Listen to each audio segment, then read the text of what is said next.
Good evening and welcome, ladies and gentlemen, to the Infowars Nightly News. I'm your host, Dykes. Today is Thursday, November 29th, 2012. Tonight on the Infowars Nightly News, the Senate of Illinois defeats the governor's sneaky attempt to ban assault weapons. Then, Al-Qaeda's Pentagon dinner guest was part of a catch-and-release program.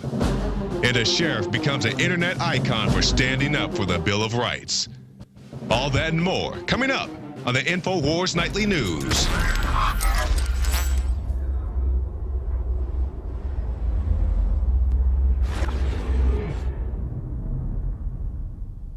Last week, of course, was Thanksgiving, a time for Americans across the country to recall and give thanks for their family, their many blessings, for the freedoms we were granted in this country that were enumerated by the Constitution. But of course, during that opt-out week at the TSA, it was also a time to scratch our heads and wonder why we still have to go through these ridiculous security measures, being patted down, hands being put into pants, genitals being grabbed, all supposedly to catch a terrorist. And that just brings us to our top story tonight, which may have a lot of you scratching your head, a bit dizzied. New documents show that Al-Qaeda's Pentagon dinner guest was part of a catch-and-release program that, of course, is Al-Awlaqi. A new Judicial Watch lawsuit reveals evidence that Bush, Obama, Clinton, for that matter, operated shady deals with terrorists. And so Steve Watson has the story explaining how these documents were obtained by the accountability group Judicial Watch and confirmed that the U.S.-born Islamic cleric Anwar al-Awlaqi, said to be the former leader of al-Qaeda in the Arabian Peninsula, was arrested and held in Yemen at the behest of the embassy before being released again. Further, he was invited to the U.S. Embassy in Yemen March 24th, 2011, just 6 months before he was allegedly killed in a drone strike. Now, these documents also corroborate reports that suggest al-Awlaqi had been arrested around that time in connection with an al-Qaeda plot to kidnap a U.S. government official. However, his arrest in 2006 was followed by a release in 2007. And you go back in time and follow the crazy history around Anwar al-Awlaqi and other alleged hijackers, alleged terrorists, as they're again released, as they're let into the country despite being on watch lists, as they're granted visas, as they're allowed to travel back and forth, all while Americans and regular tourists are treated like criminals and scum in prison lines at airports and now increasingly at bus stations, train depots, you name it. Now, this report about al-Awlaqi being officially invited to the U.S. Embassy in Yemen, of course, follows the revelations that were revealed in October of 2010 at Fox News. Exclusive al-Qaeda leader dined at the Pentagon just months after 9/11.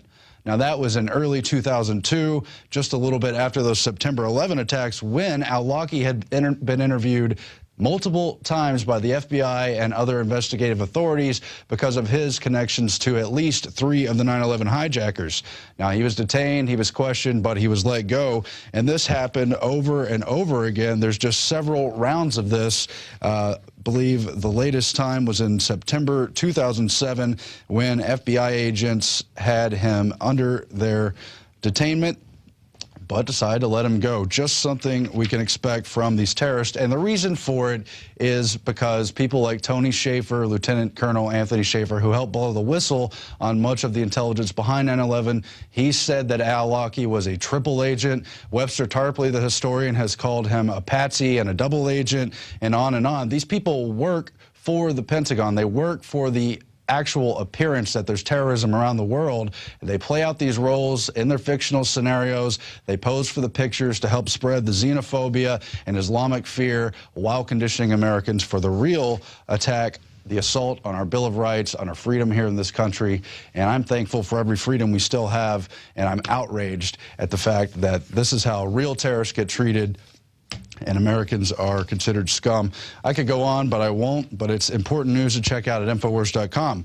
Meanwhile, the Illinois Senate has defeated the governor's sneaky attack to introduce an assault weapons ban into legislation in the state of Illinois, where Barack Obama is from. It is Governor Pat Quinn who attempted to rewrite a Senate bill without letting the measure first be heard by the legislature, but it was stopped by State Senator David Litchfield, who is a Republican, and so they've been battling there in the Illinois State House. Today's a good day for the Second Amendment in Illinois. We have scored a victory against short-sighted Chicago anti-gun policies, Litchfield said in the Illinois Review on Wednesday. The governor overstepped his reach when he decided to rewrite that Senate bill and impose an assault weapons ban without the measure first being heard by the legislature.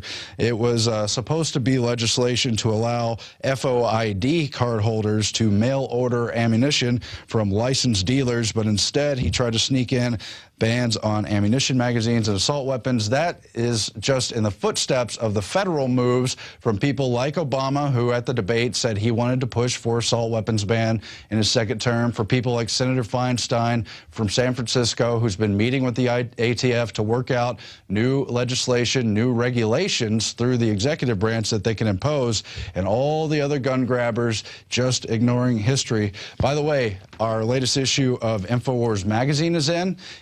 It is the cover story. This man wants your guns, so do the other gun grabbers in Washington, in the international system, at the United Nations, you name it. But this is a great Infowars magazine issue. You can get a subscription for $59.95. You got other great copies like this, the Zombies issue. But let's just look at the gun story. Let me find that page here. So here is that spread in this latest December issue, Obama wants your guns and the rest of your freedoms. It's a big write-up from Alex with the help of the staff. And you've got a lot of history here for people to learn from, these colorful graphics. We must get rid of all the guns. That's a Sarah Brady quote. You heard about Obama saying he was going to get in legislation to attack the Second Amendment, quote, under the radar. You got Erik Holder talking about brainwashing people on guns. And, oh, you have quotes from Adolf Hitler and other actual dictators who openly targeted gun rights, in that case against Jews. And you got this pullout quote, how true it is. The history of gun control is the history of tyranny. That's the whole idea behind the founding of this country, is that it was supposed to be a stopgap against tyranny. Tyranny is natural. Whenever you give someone power, people in power naturally try to abuse it, take over things, and rule. That's why we implemented separation of powers into the U.S. Constitution, but that wasn't enough. They weren't going to ratify the Constitution until a bunch of well-meaning founding fathers pushed for and eventually got the Bill of Rights, which gave individual rights. It didn't give them, but it enumerated them and guaranteed them under that Constitution, their God-given rights. But among them were the Second Amendment, that all should have the right to bear arms and that it shall not be infringed. Why? Because it keeps back tyranny. If the separation of the legislature, of the Congress, of the judicial branch, of the executive branch isn't enough, if the separation of the federal and state governments aren't enough, the individuals still have the power to hold off tyranny. But that's all the more reason why this tyrannical system wants your guns here and now in this day and age. Definitely need to keep an eye on that. Meanwhile, jumping off the fiscal cliff, Tim Kelly writes for Infowars today on how the American people are once again being warned that we're going to jump off the fiscal cliff, that we have to give Congress the power to raise the debt infinitely, to borrow so that they can raise that debt, so they can keep spending us into oblivion. You got people like Bernanke warning us and lecturing the American people, people like former Treasury Secretary Robert Rubin, who helped design the whole derivative scam and drive this country's economy into global catastrophe. You got people like J.P. Morgan predicting that we're going to fall headfirst into a meat grinder if Congress doesn't, quote, do something. And what is it all about? It's from the Budget Control Act of 2011, the agreement where they raised the debt limit by $2.1 trillion, but found that unless they work things out, there would be automatic budget cuts and tax increases by January 2013, and now they're freaking out because they have no plan for a sustainable budget. They only have a plan to keep spending and spending and borrowing and piling on the debt, and they're trying to freak everyone out so they can get a mandate to do that.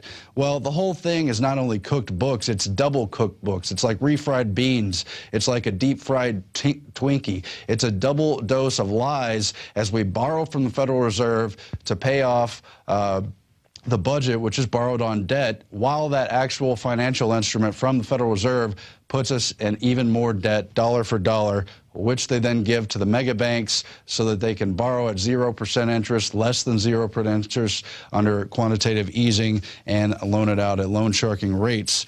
What a system, folks. What a system. I hope we see the light of day and figure that one out.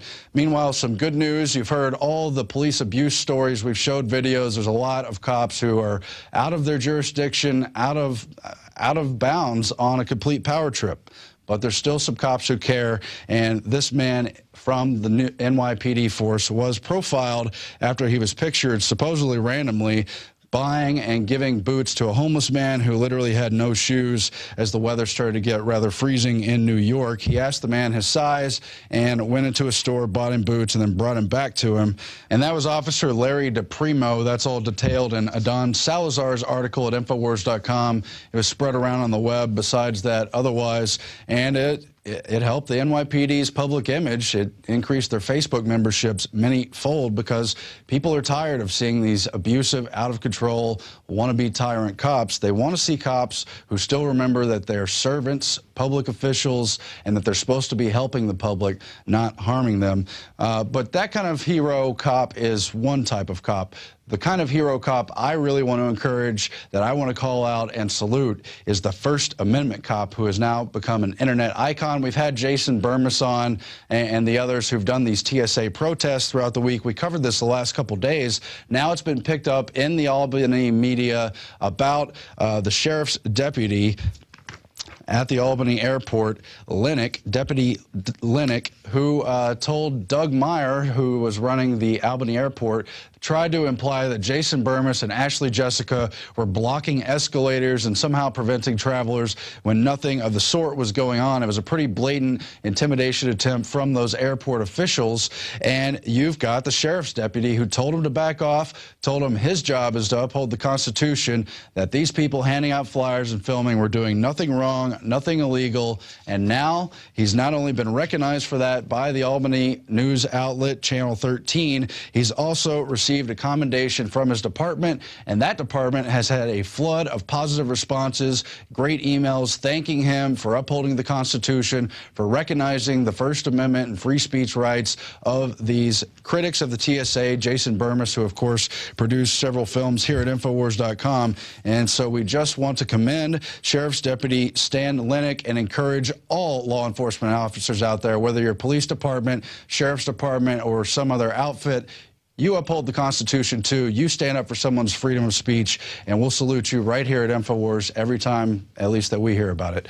Meanwhile, medical tyranny is here, and we can't say we weren't warned. That's Daniel Taylor of Old Thinker News, also published at Infowars.com today, and he profiles Benjamin Rush, who warned back in 1787 that we better put protection for medical freedom in the Constitution, even though it is already implied by life, liberty, and the pursuit of happiness, as well as a number of other provisions in the Constitution. The very spirit of it is that you should have your own control of your own life, especially when it only affects your own body. And yet, look how captured we've become today under the current medical system, under the way they've forced people into expensive chemotherapy treatments that debatably don't work, into all these pharmaceutical prescription drugs that only make profits for the big pharma giants but don't usually help people. They just suck out money, and everything else that's wrong with this medical system. Well, look at the words of Benjamin Rush back in 1787, one of our greatest founding fathers. The Constitution of this republic should make special provision for medical freedom. To restrict the art of healing to one class will constitute the Bastille of medical science. All such laws are un-American and despotic. Unless we put medical freedom into the Constitution, the time will come when medicine will organize into an undercover dictatorship and force people who wish doctors and treatment of their own choice to submit to only what the dictating outfit offers. And that's what we're getting under Obamacare. They're trying to put in that socialized health care everywhere else in the world. You've got people like the World Health Organization in bed with the United Nations trying to implement universal health care everywhere. And again, it's ration treatment. You only see the doctors they want. You only get the kind of treatments they want, treatments that, again, are provided by the Rockefeller Foundation, by big pharma outfits. And if you study the history of Rockefeller, Carnegie, Harriman, all these big foundations going back to the turn of the 20th century, they changed this medical system. They infiltrated universities, put in their professors, their mentality, changed the way medicine and science were studied, and just did away with as much natural cure as they could in favor of big-time interventionist, profit-driven motives, and it's just destroying people. And then Dan Taylor details some of the cases where when you refuse chemotherapy for your 8-year-old because you're pursuing natural medicine, or that you don't want to vaccinate your child, CPS comes, or the mother's arrested, or other forms of intimidation come down the line. So anyone paying any attention at all has seen how drones have taken over the skies in America, indeed worldwide. More than 30,000 drones are scheduled to take flight under one auspice or another in the next 10 years. And we've got to fight back against this tyranny. We've got to somehow resist that system, and it's fight or flight. In this instance, we're going to give a different meaning to flight. We're calling on #DroneMob for people to gather December 8th at Zilker Park right here in Austin. If you're anywhere in the Texas area, come join us, and we're going to fly drones. We've got prizes, we've got giveaways, and we're trying to just raise attention about this issue so we can shine a light on what the system is doing with drones through our own actions, and I'm sure it'll be fun too. So we're announcing the first ever Infowars Drone Mob and Video Contest. Check that out at Infowars.com. And here's a look at that #DroneMob video right now. I'm Melissa Melton. And I'm Jakari Jackson for the Infowars Nightly News. Now, you've heard us talk about drones, #DroneMob. We have set a date. It will be December 8th, Zilker Park in Austin, Texas.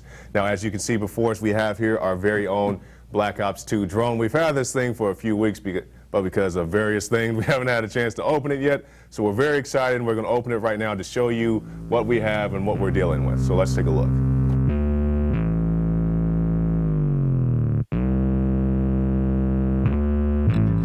Oh, here we go.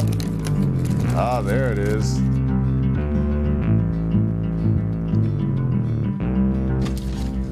Oh, we get a medal. Oh. You already get a medal. Yeah, you're a winner when you open the box.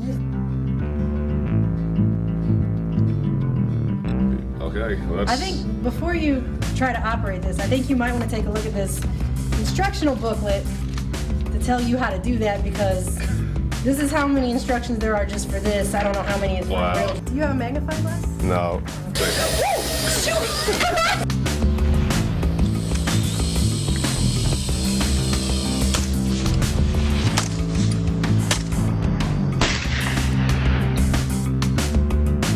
When Infowars last used drones, they were shot down. Not this time. This is a peaceful fly and contest meant for fun and awareness.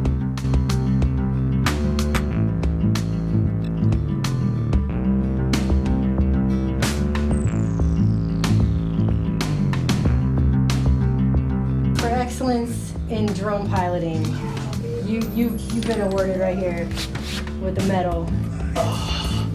You're going to be the next one to be drafted. I have power. I'm now on the records. Official drone pilot. Well, you were already on the NSA database records anyway. Oh, that's true.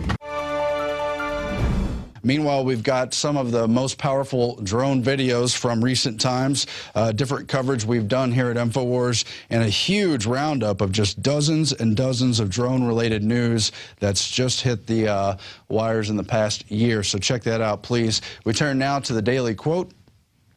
It comes from Ray Bradbury, author of Fahrenheit 451. He said, "Living at risk is jumping off the cliff and building your wings on the way down."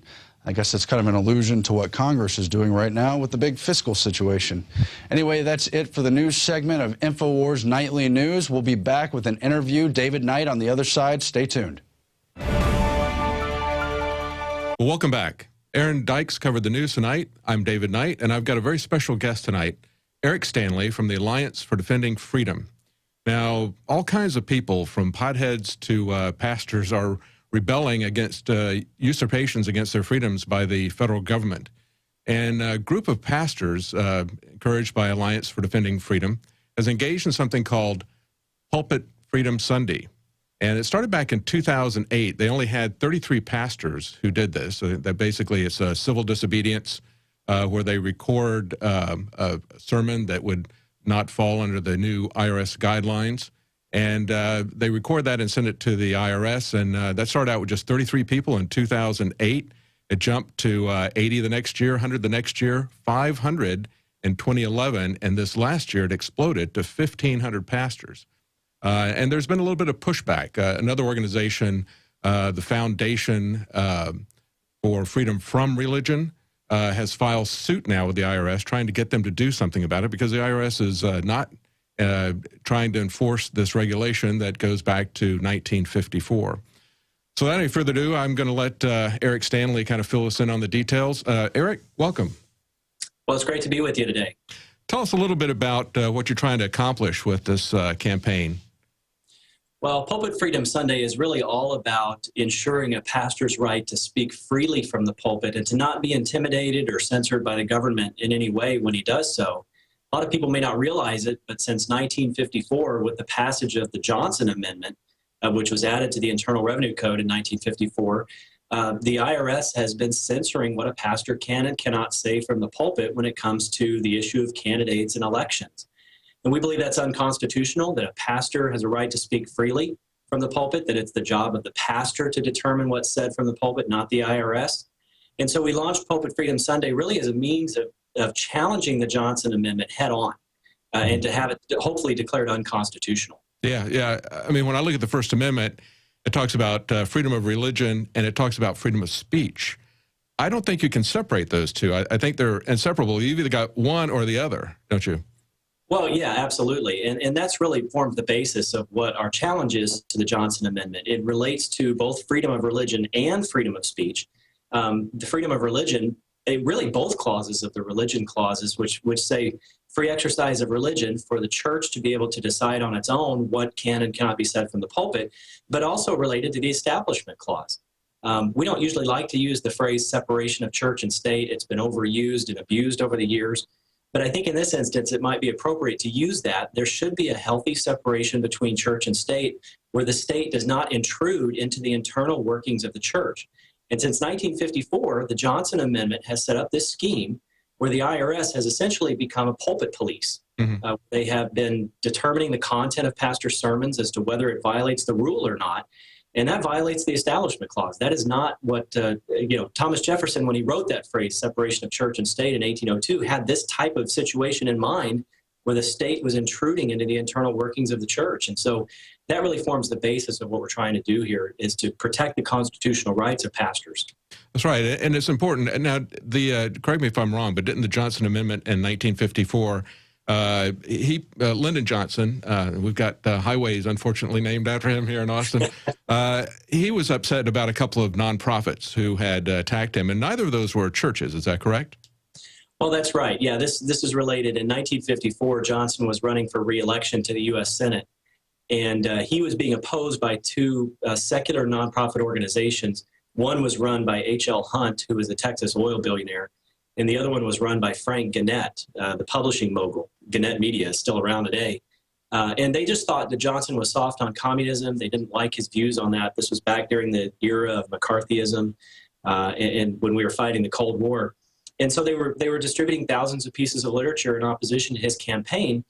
And when Johnson couldn't find a way to silence these groups, he hit on an idea. In July 2nd, 1954, in the midst of this campaign, he showed up on the floor of the Senate, and he offered this amendment, which we call the Johnson Amendment, to an existing bill that was pending before the Senate at the time. It was a massive modernization, overhaul of the tax code in 1954. And the legislative history of the Johnson Amendment is really only a couple of paragraphs long, and it just shows that Johnson had already greased the wheels with the sponsor of this massive bill. The amendment was agreed to by a voice vote. It went through the conference process, and President Eisenhower signed it into law on August 16, 1954. And there was no discussion of what this might do to the constitutional rights of pastors and churches.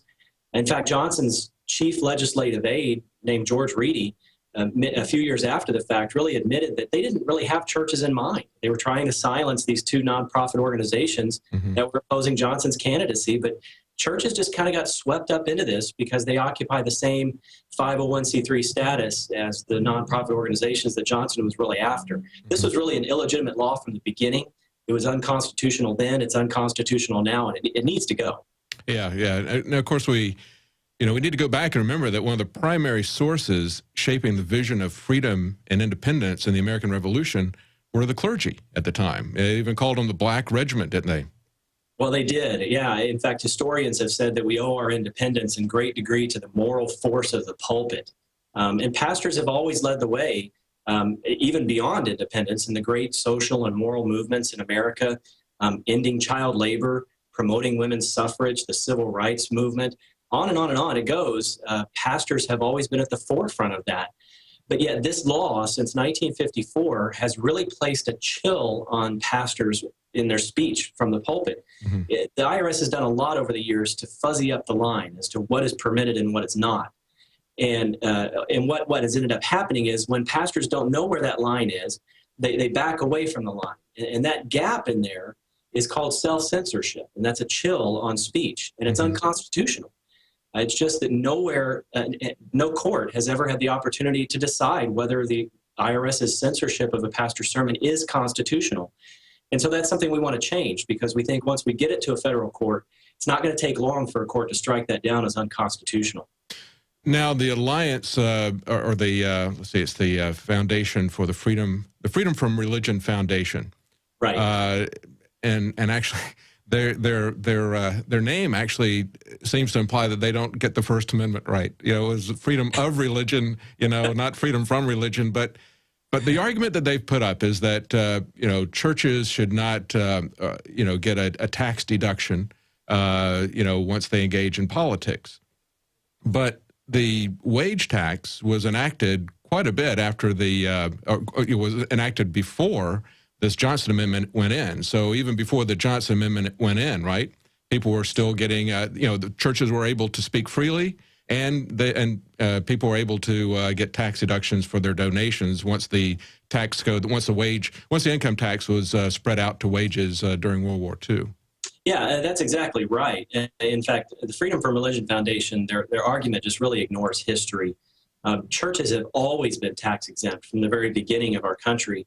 And in every iteration of the tax code from the very beginning up until now, churches have been exempt from taxation. And the reason for that is because of what the Supreme Court said many years ago. It said the power to tax involves the power to destroy. And there's no surer way to destroy the free exercise of religion than to begin taxing.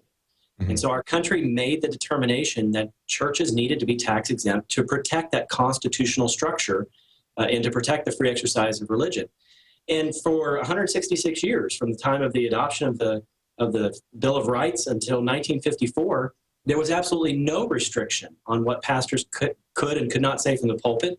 In fact, we've got sermons going back all the way to the election of 1800 when Thomas Jefferson was running for president, where pastors were speaking out both for and against his candidacy for the presidency from the pulpit. And nobody questioned whether they ought to be exempt or people ought to get, deductions. At that time there weren't, but nobody questioned whether exemption was an issue.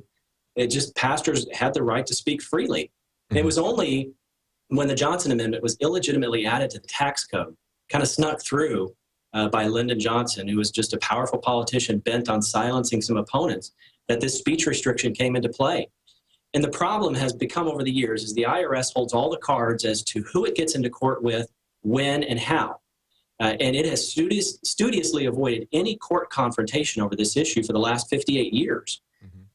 No court anywhere in the country has ever had the opportunity to decide if it's constitutional for the IRS to censor a pastor's sermon. And so Pulpit Freedom Sunday is really a means of testing that and of putting that forward to say, we believe that pastors have a constitutional right to speak freely from their pulpit.